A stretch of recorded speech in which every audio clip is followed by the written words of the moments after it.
So do you know about this? Have you heard of President Ibrahim Traoré of Burkina Faso? All right, young man, been in power 2 years now, president of Burkina Faso. He's a military guy, captain.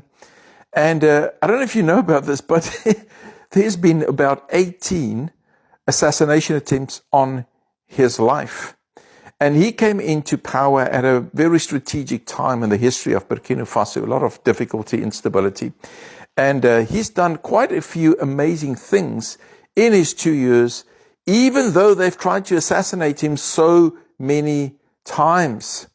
If you go and look what he is trying to do in terms of key reforms aimed at stabilizing his nation, he has built schools, hospitals, roads, developed agriculture, donating a lot of tractors and equipment for agricultural development so they can produce their own food. They have stopped exporting raw materials. They are trying to process gold themselves, hospitals, all those kind of things. You know, there's a lot of things, even airport, right? And so there's a lot of development that's going into Burkina Faso at this moment in time. And I'm sitting and I'm looking at this whole thing. Now, I'm not saying I agree with everything he is doing, all right?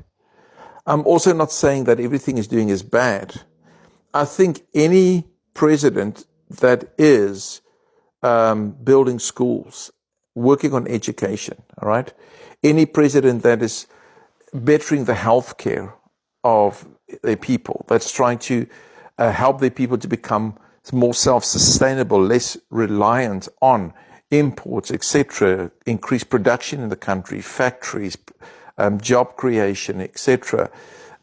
I think that is a praiseworthy president. And so the interesting thing is, when it comes to Africa, and you go and look at the history of the last 20 years of Africa, and presidents that have been removed either through a military coup and or assassinated and or removed weird circumstances or committed suicide, you know. A lot of those, or let me rephrase that, some of them were corrupt, all right? All of them were not good. But there were a number of them whose heart was really to better their country.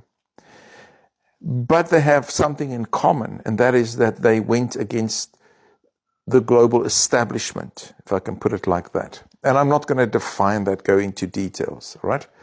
I think you know what I'm talking about. And so a lot of them just suddenly left this earth in sometimes a very bizarre way.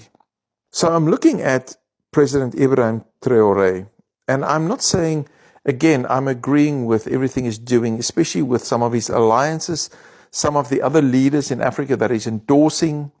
Some of them are questionable, all right? But it is very clear that he's got a heart for his people and for his nation. And in his aim to develop his own country, there's been roughly 18 assassination attempts on his life.